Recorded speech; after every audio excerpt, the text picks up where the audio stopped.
Então, quero chamar ao palco para falar sobre o debate do cálculo econômico socialista e o desenvolvimento da teoria austríaca sobre o funcionamento de mercados. Eu vou chamar primeiro o Fábio Barbieri, que é graduado em Administração Pública pela Fundação Getúlio Vargas, mestre e doutor em Teoria Econômica pela Faculdade de Economia e Administração da USP, Universidade de São Paulo, sobre desenvolvimento da Escola Austríaca de Economia, e professor de Economia da FEA USP. Fábio.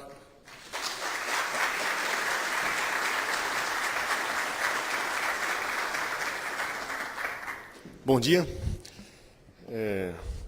Gostaria primeiro de agradecer ao Rílio pelo convite, muito feliz de estar aqui, e agradecer por ter estragado minha primeira piadinha, né? Como o professor Friedman deu a última palestra ontem, eu teria que fazer um ajuste considerável na altura desse negócio aqui. Mas ele já ajustou, já estragou a minha piadinha.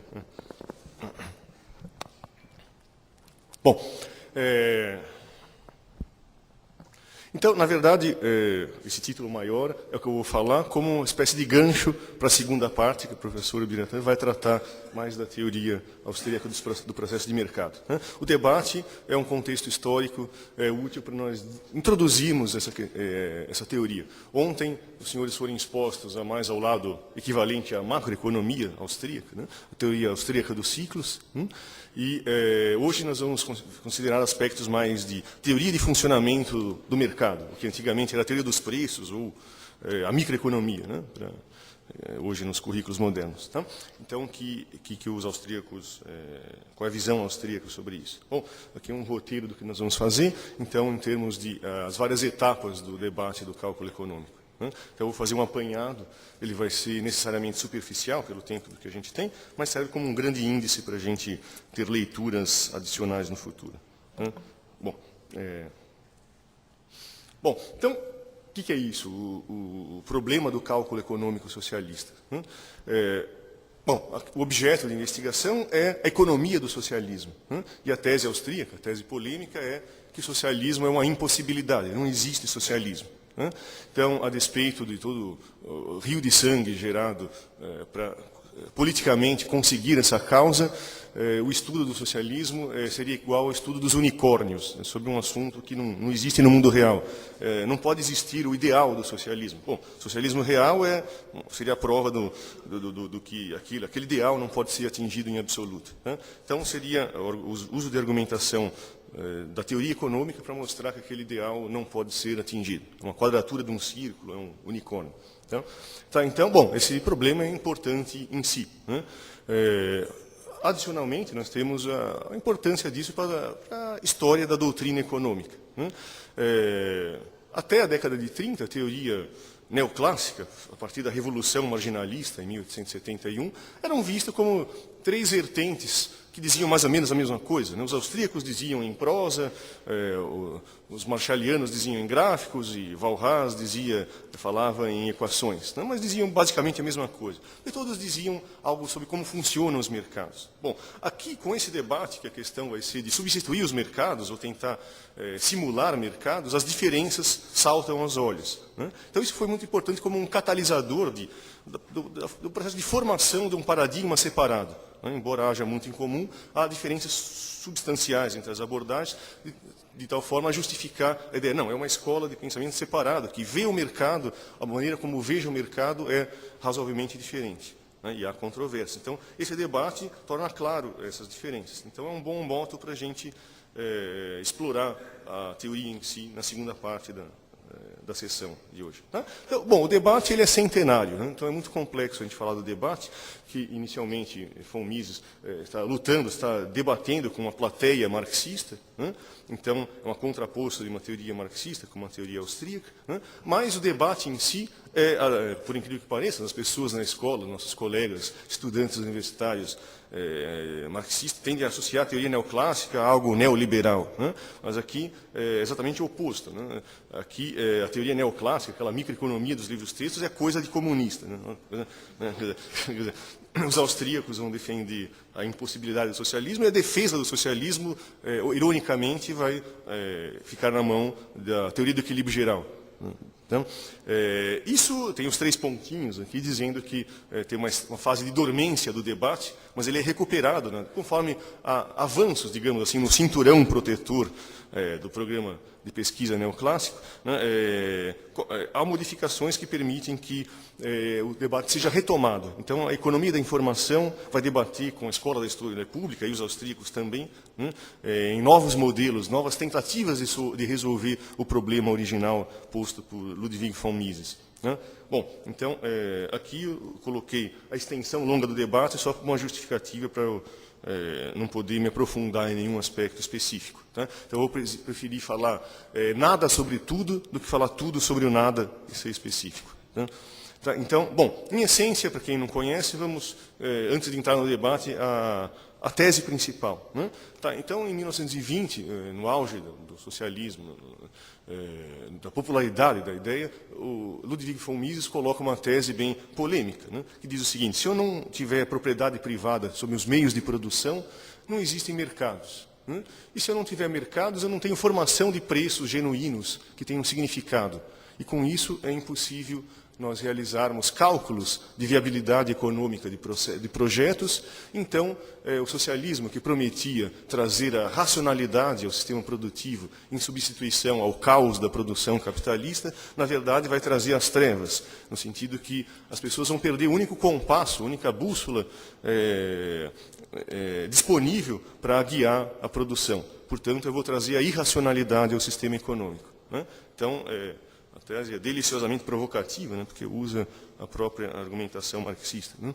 Bom, então, o debate em si consiste nas tentativas de economistas neoclássicos, em geral, de gerar respostas a esse desafio, tentando construir modelos de socialismo. O que seria, afinal das contas, o socialismo? Tá? Então, antes de entrar na controvérsia... Bom, o esqueleto desse argumento a gente pode colocar em termos lógicos desse jeito. Né? Agora eu acabei de reparar que a primeira letra da minha apresentação está fora da tela, mas isso não importa. Né? O que importa aqui é esse eixo. Né? Então o argumento está nessa forma, por negativas. Né? Sem propriedade privada, não tenho mercados, não tenho preços, não tenho cálculo econômico, eu não tenho uma alocação racional de recursos. Né? Se eu tirar essas negações, eu posso pôr as flechas ao contrário, né? Porque uma implicação A implica em B, equivalente a não B implica em não A. Né? Então, da forma que está na coluna, está em não B implica em não A. Se eu alterar isso, eu vou dizer que mercado implica em propriedade, preço implica em mercado, ou seja, eu posso ler que propriedade é uma condição necessária para que haja mercado, e mercado é uma condição necessária para que hajam preços, e assim por diante. Bom, esse é o argumento principal, que vão fazer os socialistas é negar aquelas duas implicações. Né? Vão tentar fazer o quê? Bom, é possível ter preços sem mercados. Vamos criar um sistema artificial de preços. Como? Então, estou negando aquela flecha vermelha de baixo. Né? Depois, nega-se a flecha vermelha de cima, né? Que eu posso ter mercados, eu posso brincar de mercados. Usando o termo do von Mises, os socialistas pensam que é possível brincar de mercados, né? Como as crianças brincam de casinha, de médico, e assim por diante. Né? Então, eles estão propostas institucionais de como brincar de mercado. Né?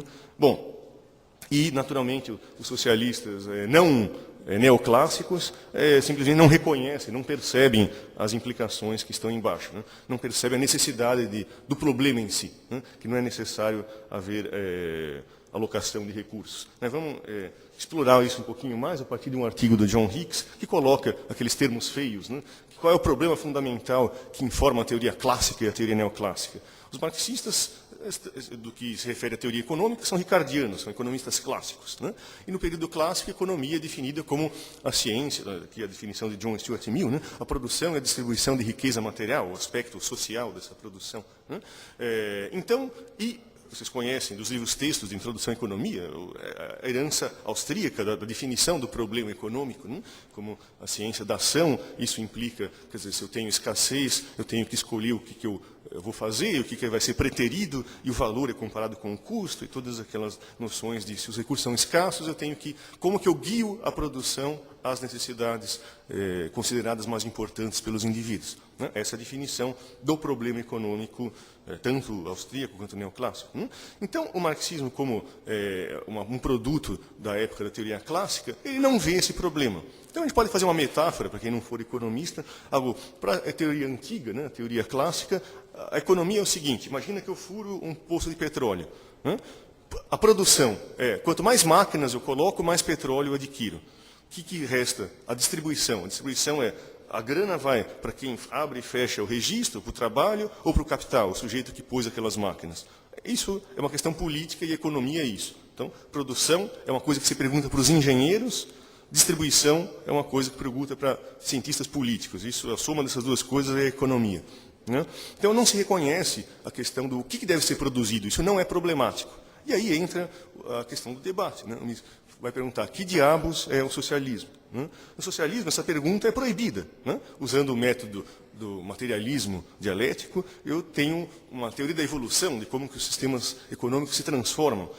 Dispensada, desprezada como socialismo utópico, a ideia de, bom, eu vou investigar qual é a natureza do socialismo. Isso é uma questão proibida. Né? Então, Mises fala, socialistas estão para sempre condenados a traçar planos da chegada ao socialismo, mas jamais vão escrever uma linha sobre o que é o socialismo propriamente dito.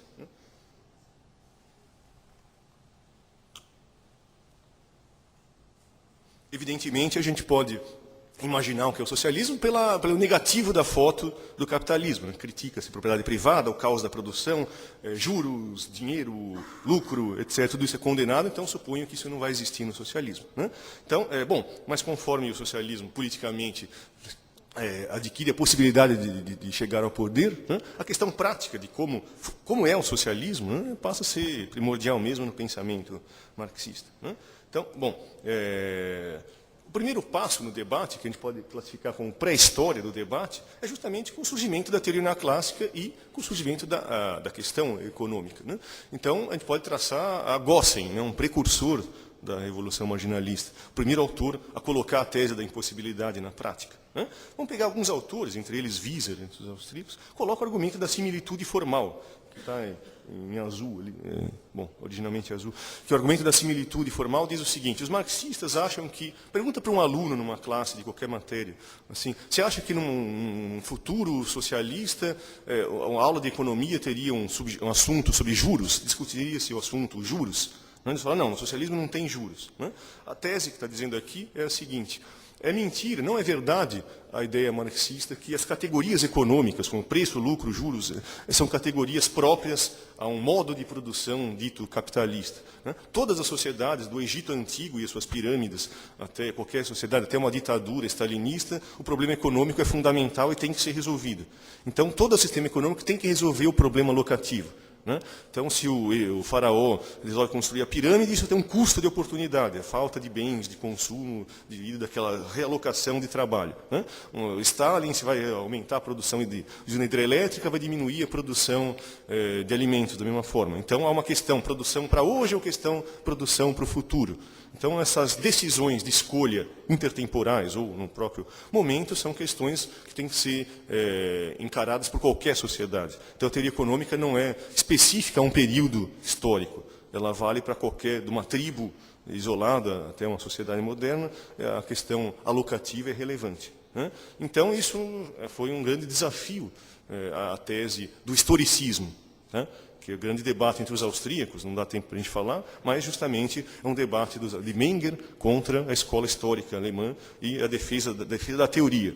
Né? Então a gente tem um objeto que é estável. Né? As leis da física não mudam cada 10 anos, e eu tenho também algo como regularidades da economia que são relevantes para qualquer arranjo institucional. Né? Tá? Aqui, notar rapidamente que um autor de tradição walrasiana, de equilíbrio geral, matematizou um argumento parecido. Né? Fez esse argumento: uma sociedade socialista tem que resolver um bando de milhares de equações a milhares de incógnitas, segundo a teoria do equilíbrio geral. Né? É um jeito diferente de dizer uma coisa, tem semelhanças ao argumento da similitude formal. Tá? Isso aí vai ser crucial no desenrolar do debate.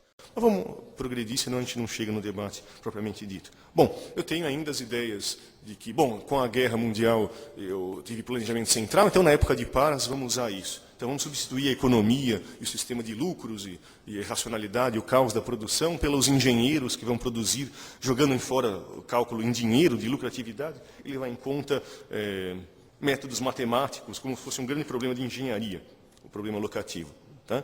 Então, a tese da impossibilidade do socialismo surge nesse contexto, né, contra o marxismo e contra essas ideias de planificação econômica que eram dominantes na época. Né? Então, nós temos, além de Mises, que é a melhor exposição disso, nós temos ainda outros autores que são citados ali, que citam nesse mesmo ano o argumento da impossibilidade do cálculo econômico. Né? É bem interessante ler esse autor russo, né? Que ele faz o estudo empírico da coisa na União Soviética, de como que o problema do cálculo se manifesta ali, nos primeiros anos da Revolução. Né? Bom, vamos então ao argumento do Mises, em um pouquinho mais de detalhes. Né? Bom, como ele parte, segundo, da mesma forma que Marx, imaginando que existe uma espécie de mercado de bens de consumo. O que é crucial é o mercado de bens de capital. Né? Existem, pode ter cupons, que as pessoas ganham cupom, vale horas de trabalho ou algo parecido. Né? E eu troco aquilo por bens de consumo final. Né? O grande problema, a cruz da questão, está na avaliação dos bens de capital. Né? Porque os bens de capital, lembrando da teoria austríaca do capital, né, que eu tenho várias fases, bens se transformam em outros, que se transformam em outros, e isso, quanto mais complexo for o sistema econômico, a gente perde de vista os caminhos possíveis que cada bem de capital pode seguir. Né? Se isso é verdade, eu tenho uma complexidade enorme daquele problema locativo. Então a questão é, o que eu faço com os recursos? Será que certos usos dos recursos são mais proveitosos do que outros usos? Não dá para acessar isso sem um guia, então, mas existe uma infinidade, eu vou estar perdido num labirinto de infinitas possibilidades, argumenta Mises. Né? Então, o que eu preciso? Um compasso, né? Uma bússola que diga como que eu faço esse tipo de alocação, como cada agente faz essa alocação. Né? Então, os agentes, os empresários, eles têm que fazer um cálculo dos usos alternativos dos recursos, usando como compasso o sistema de preços. Né? Dentro do sistema de preços tem ali contido informações sobre o custo de oportunidade, o melhor uso alternativo dos recursos. Então, eu posso avaliar se um certo projeto empresarial é proveitoso, é lucrativo ou não. Né, usando o sistema de preços. Se eu não tiver isso, a ênfase vai ser, então, na propriedade privada, que vai gerar, então, pessoas tendo avaliações sobre a utilidade de usos alternativos dos recursos e, bom, e se eu não tiver, então, esses preços que são cheios de significado de escassez, né, refletem informações econômicas atrás disso, eu teria que ter o quê? Ou um Estado no socialismo onisciente, né, que soubesse todos esses detalhes, né, que não existe isso, então na prática eu teria então o abandono da economia racional por uma economia que não teria menor indício de como realizar cálculo econômico. Tá? Então, é significativo o termo que ele usa. Existe uma espécie de divisão intelectual do trabalho. Eu trabalho num setor, brinquedos. Eu sei só sobre demanda, quantas de crianças, quantas crianças eu espero que vão nascer, as tendências da moda de brinquedo. Eu não sei nada sobre usos alternativos do recurso. Eu uso um plástico que é usado numa indústria Y, que eu não tenho a menor ideia qual é. Mas existe uma grande inovação, ocorreu lá, as pessoas querem aquele produto Y que eu não conheço. Eu tenho que economizar o recurso, parar de usar o plástico na produção dos meus brinquedos. Eu não preciso saber de tudo. Então, há uma divisão intelectual do trabalho. Né? Eu olho os preços e os preços me permitem fazer uma apreciação, uma avaliação do uso daquele recurso. Bom, já no artigo original já temos uma ênfase que isso é importante conforme... Bom, eu tenho lá na teoria do equilíbrio geral os 3 fundamentos da economia. Eu tenho as preferências, eu tenho as tecnologias, como que eu transformo um bem em outro. Eu tenho os recursos disponíveis para serem transformados. O problema é como usar os recursos para atingir aqueles fins, né, de forma descentralizada. Né? Bom, se o problema fosse sempre o mesmo, esse problema seria irrelevante. Tá? Então, aqui começa a ter o conflito com a teoria de equilíbrio estático. Né? Esse problema é relevante quando eu tenho mudanças nessa estrutura de dados básicos da economia, quando as preferências mudam, os recursos se alteram. Né? Eu tenho que tomar decisões sobre o que fazer agora com os recursos, fora do equilíbrio. Né? Bom, mas a resposta a Mises, a tentativa de resolver o problema, foi o que a gente conhece como socialismo do mercado. Tem primeiro um debate do Mises em alemão, contra autores de influência basicamente marxista, e o debate em si foi de Hayek contra autores neoclássicos na Inglaterra. Né? E cada autor que está nessa lista revela um padrão interessante. Eu tenho uma visão austríaca de como funcionam os mercados, uma visão neoclássica de como funcionam os mercados. Enquanto os dois explicavam o funcionamento dos mercados reais, não se percebem as diferenças. Mas quando eu tento suplementar o mercado, fazer um mercado artificial, a falta de realismo da teoria, que se concentra puramente em relações funcionais de oferta e demanda, passa a ser inadequado, esse irrealismo. Cada autor que eu estou citando aqui vai tentar criar uma alternativa de socialismo que vai ser criticado. Você não está levando em conta tal aspecto da realidade. Daí modifica-se o modelo e faz, na verdade, um recuo, introduz um novo elemento de mercado. Daí um crítico austríaco vai lá e fala, não, mas você não está levando em conta tal aspecto importante do funcionamento dos mercados. Como que o mercado resolve o problema locativo, melhor dizendo. Daí o sujeito vai lá e modifica o modelo, relaxando o modelo, se afastando do planejamento central e se aproximando de um modelo mais parecido com o mercado. Até no final da historinha, nós vamos ter socialismo com bolsa de valores, que vai chocar boa parte de alguém que não entende de economia e fala, socialismo com bolsa de valores. Então, a gente vai chegar até lá. Né? Tá, então, o que sobrou do socialismo lá. Tá? Então, a diferença metodológica aqui é usar a teoria econômica não para explicar princípios de funcionamento de uma sociedade, mas sim para construir um mercado artificial. Então, a única citação que eu gostaria de colocar é essa. Né? Um desses autores, o Dickinson, escreve isso daí que está escrito aí. Né? A sociedade capitalista, com seus desvios do equilíbrio devido à desigualdade de renda, a ignorância mútua dos empresários, é uma aproximação imperfeita da teoria ideal.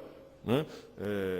O sistema econômico de equilíbrio descrito pelos autores, Bombaverk, Wieser, Marshall, Cassel, não são descrições da sociedade presente, mas visões proféticas da economia socialista do futuro.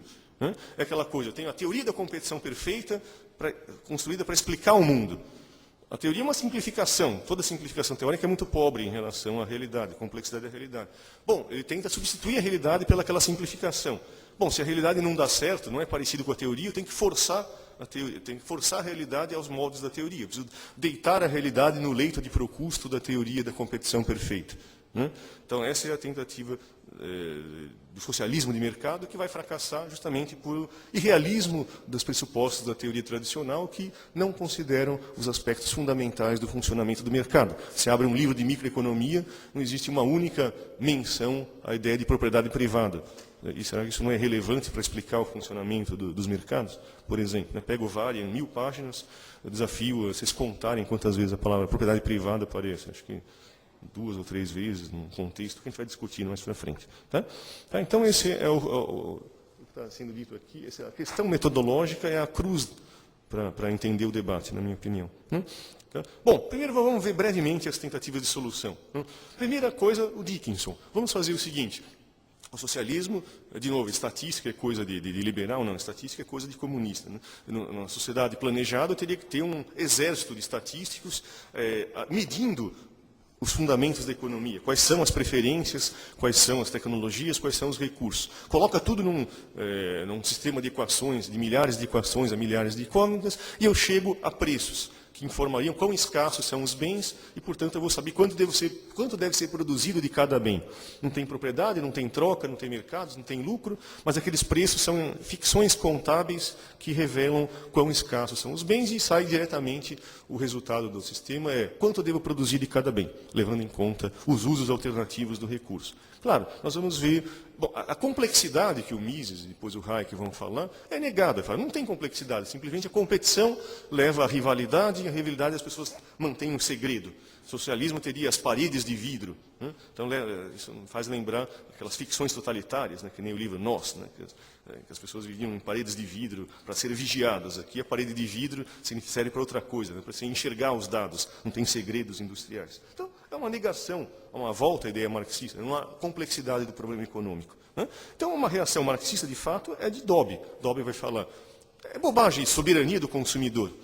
Não interessa o que as pessoas querem. Pergunta para um nutricionista quantas calorias você precisa por dia, multiplica pelo número de pessoas, está aí as necessidades. Né? Quer dizer, mostra a simplicidade do problema econômico. Você tem uma citação literal dessa em Engels, companheiro de Marx.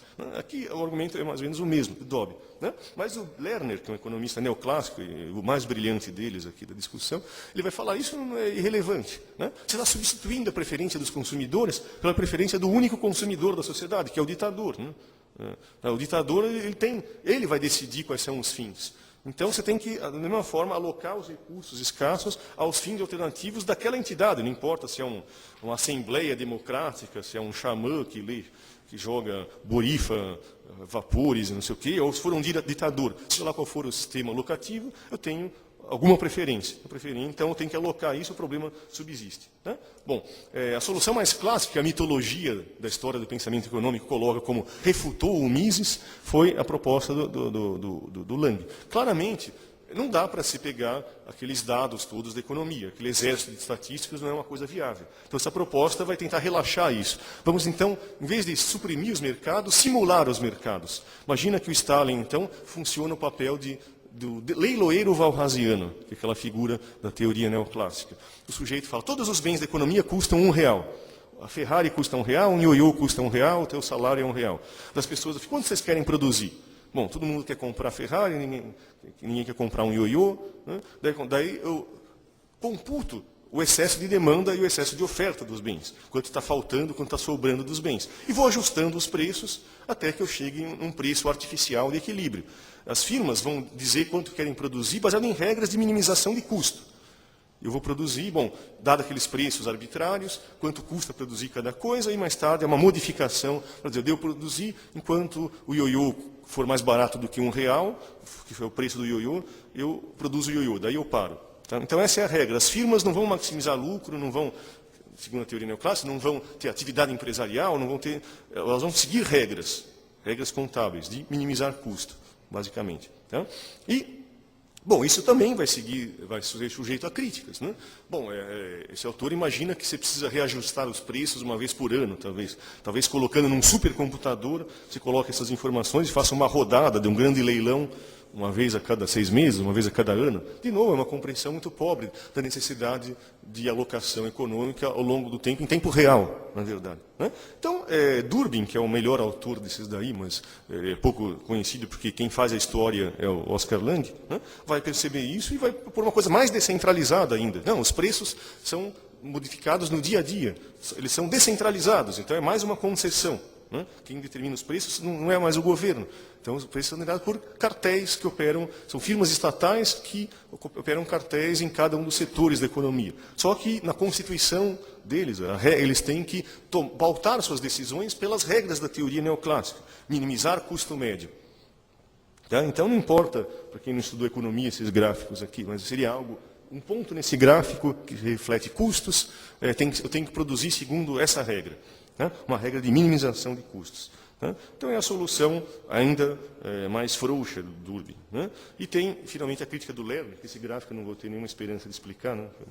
Eu pelo menos coloco a respeitabilidade, isso aí deve ser difícil o que está atrás disso. Né? Mas, em todo caso, ele vai corrigir a consistência lógica dessas propostas, dizendo não interessa minimizar custo. Minimizar custo produz zero, você minimiza custo. Né? O que é importante é a relação entre o benefício e o custo. Quanto estou disposto a pagar e qual é o uso alternativo do recurso, que é o custo de oportunidade. Então a regra deveria ser, produza enquanto o preço for superior ao custo marginal, o custo de uma unidade a mais. Essa deve ser a única regra que deve ser levada em conta nessa brincadeira de mercados. E a outra contribuição dele vai ser, não importa as instituições. Se o problema existe de similitude formal, então tem solução. Então vão existir mercados no socialismo. É a posição dele. Bom, daí vem, então, a reação austríaca em relação a isso. Né? Enquanto você não via como um inimigo a teoria neoclássica, agora há uma espécie de perplexidade. Né? Mises vai falar algo como... parece Lenin falando assim, né? Quer dizer, para Lenin, a tomada do poder tinha que problema econômico? Cooptar os técnicos. Economia é uma questão de registro de livros. Né? Então, é um trabalho burocrático. Aqui não se percebe como funciona o mercado, que a essência, um personagem ausente nos livros de microeconomia não é a firma, é o empresário. né? Então, ele tem que fazer avaliações, opiniões sobre quais são as possibilidades de uso dos recursos, né? Então, a questão de confusão da atividade empresarial com a atividade meramente burocrática, né? Tá? Então, a diferença crucial que a teoria tradicional se atém sempre ao equilíbrio, mas o que é relevante no mundo real é a ação fora do equilíbrio. Eu não sei, a princípio, se aquilo, quais são os fundamentos da economia. Isso é algo que se vai descobrir na interação, né? Então, a teoria não dá nenhum guia para como que eu vou agir fora do equilíbrio. Então, o método, como não é matemático, eu não tenho equações que descrevam a compatibilidade de planos, eu estou preocupado em saber como que, através de um processo, então, uma teoria de processo de mercado, eu chego ou não nessa compatibilidade de planos, né? Como que, na verdade, eu vou chegar nessa compatibilidade de planos? Pela ação das pessoas que vão agir, por exemplo, no escuro, inicialmente. Tá certo? Então, bom, existem críticas, como do Lionel Robbins, né? Que é impossível alimentar aquelas equações, né? Tá? Ou a crítica do Hayek vai dizer que o equilíbrio é um alvo móvel, eu não posso alterar os preços uma vez por ano, eu tenho que alterar os preços a cada segundo, né? Porque a escassez relativa, os usos alternativos se movimentam em tempo real. É arbitrário definir qual é um bem, né? Será que camiseta é um bem uniforme? Existe competição perfeita, mas se camiseta tiver 10 propriedades, cor, tamanho, textura, blá, blá, blá, e cada cor, tamanho, tiver 10 tamanhos, 10 cores, tem 10 elevado a 10. Põe na sua calculadora, uma pancada de zeros de mercados separados. Então, não existe competição perfeita. Então, eu estou, de novo, tentando deitar a realidade no leito de Procusto da teoria da competição perfeita, que representa de forma muito pobre como funciona, de fato, a competição no mercado. Então, isso leva aos austríacos explicitarem a sua visão de como funcionam os mercados, né? Um argumento crucial do Hayek aqui é uma resposta a Lerner. Eu não posso falar, firmas produzem de tal forma a igualar o preço estatal ao custo marginal competitivo, que existiria sob competição perfeita. A pergunta dele crucial é, como você sabe qual é o custo competitivo se não existe competição? Descobrir qual é o custo competitivo é fruto do processo. Você não pode, quando você está dizendo que você sabe já esse custo, teu argumento é uma falácia chamada petitio principii, né? Uma petição de princípio. Se existe a solução, logo existe solução, né? Quer dizer, se eu sei qual é o preço competitivo, qual é o custo competitivo, então não precisaria de mercado. O problema já está resolvido, né? Então isso envolve uma falácia lógica. Então a questão é de descoberta de quais são esses fundamentos. Eu não posso imaginar que um burocrata saiba, a princípio, quais são esses custos. E tampouco que as pessoas comuniquem, né? Existem propostas de socialismo de mercado do estilo, bom, eu vou comunicar através de uma rede de computador quais são os meus coeficientes técnicos de produção, as pessoas podiam pôr eletrodos e comunicar meus desejos a cada instante, e o computador central calcula o planejamento econômico, né? Quer dizer, uma caricatura da coisa. Tá? Então, é isso, finalmente, a gente pode passar adiante, que coloca, então, o contraste entre as duas visões. 5 minutos, obrigado. Estou acabando. Tá? O contraste entre as duas visões, que vai ser o tema do que o professor Biratã vai dizer agora, logo em seguida, né? Então, o problema da economia não é um problema de engenharia, onde tem uma alocação estática de qual é o melhor uso dos recursos disponíveis, né? Não é um grande problema de programação linear, algo parecido, né? O problema vai ser um problema de rápida adaptação a situações cambiantes, né? Então, menos parecido com a física, mais parecido com a biologia, né? Tem que saber como a adaptação dos organismos, como que no mercado a gente se adapta a novas situações, criadas pelos próprios, endogenamente, pelo próprio processo de mercado. As inovações criadas exigem transformações e assim por diante. Então, a teoria tradicional, a exclusiva concentração em estados de equilíbrio, e a teoria austríaca é uma teoria de processo, né? Onde eu tenho a ação fora do equilíbrio, é o fundamental. Como eu tenho a liberdade de não usar a matemática, eu vou descrevendo a partir da base sólida da ação humana, de cada indivíduo, como que ele toma decisões, como a partir disso gera uma interação que leva, usando um método genético causal, né? A partir dessa interação, emerge a partir disso alguma consistência de plano, alguma compatibilidade entre os planos dos agentes. Então, uma teoria supõe conhecimento perfeito e os agentes são maximizadores, a coisa é meio mecânica. Você pode imaginar que um computador, de fato, poderia substituir a administração de uma firma, né? Enquanto que, na abordagem austríaca, eu tenho que imaginar que lá eu vou recuperar a ideia de competição dos clássicos, Nos clássicos, competição era rivalidade. Né? Aqui, como eu suponho competição é conhecimento perfeito, eu já sei que produto deve ser. Então, imagina, por exemplo, diversidade de produto. Na teoria, na micro de vocês, né, você vai condenar aquilo como algo anticompetitivo. Não? Você vai suspeitar se alguém está tentando fazer um produto diferente, não, ele está tentando gerar um monopólio ali. Né? Isso porque você supõe que você sabe o que deve ser feito, mas você parte da ideia que o problema é empresarial, não é meramente administrativo, então faz parte do problema descobrir quais são as preferências. Então os empresários têm opiniões diferentes sobre quais são as soluções do problema. O sistema de preço vai ajudá-los a apreciar qual é o valor dos usos alternativos. Né? Mas eles podem, então, é importante, se eu não souber a resposta de início, que haja diversidade. É um argumento o sistema do Hayek se resume nessa única frase, né? Liberdade, a defesa da liberdade individual repousa em última instância no reconhecimento da limitação dos nossos conhecimentos. Se eu não sei o que deve ser produzido, então é bom que as pessoas atirem para todos os lados e há um processo de mutação e seleção, digamos, né? De variação e seleção pelo processo de lucros e prejuízos. Tá? Então há um processo de aprendizado nisso. E aí existem controvérsias entre vertentes austríacas, mas, dado o nosso tempo, não há espaço de a gente discutir isso, e as diferenças são poucas em relação ao que a gente tem em comum, em relação à visão oposta, que vai usar uma visão puramente funcionalista de como funcionam os mercados através de um equilíbrio, uma teoria pura de equilíbrio. Tá?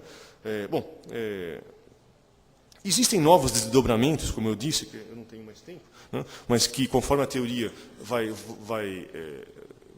desenvolver para a economia da informação, que vai levar em conta incentivos, né? Os novos modelos vão dizer, não, o problema do socialismo não deu certo por questões de incentivos.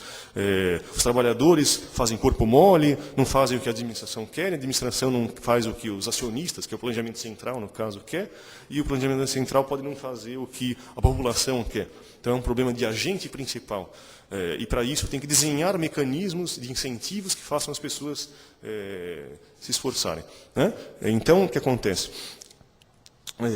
Os modelos vão introduzir, então, finalmente, bolsa de valores, mercados financeiros no socialismo. Mas, de novo, sempre lembrando a história do Mises original. Não dá para brincar de casinha. Né? Eles tentam fazer modelos de bolsa de valor, etc., as firmas, mas se elas tiverem prejuízo, o cara não sofre um prejuízo. Há uma distribuição de ação igualitária, se uma firma se dá mal, mas aquilo tem que gerar um incentivo para as firmas serem eficientes, mas se o cara ficar pobre, ele não fica pobre. Então, de fato, uma tentativa de fazer uma quadratura do círculo, né? Voltar ao nosso unicórnio original aqui. Então, bom, e as críticas vão ser da teoria da escolha pública, mas não há tempo de a gente tratar disso. Tá? Então, voltando ao primeiro slide, a gente tem esse debate é muito rico, não é apenas vamos chutar cachorro morto do socialismo, primeiro porque não é um cachorro morto, né? Basta ver nossa eleição aqui. Né? Então a questão do socialismo é sempre presente, né? E importante.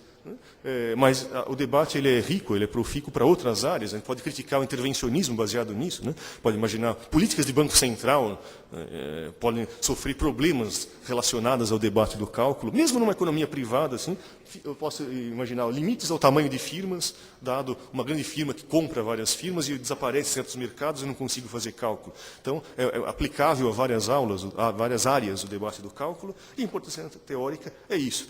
Cristaliza, deixa claro, patente as diferenças entre a abordagem neoclássica e a abordagem austríaca da revolução marginalista. Tem algo em comum, mas é uma teoria que tem o realismo dela gera interpretações dos fenômenos mais adequadas. Então, muito obrigado. Agora a gente continua a ver, então, mais detalhes dessa teoria com o professor. Bom, estou roubando o seu trabalho. Bom, obrigado.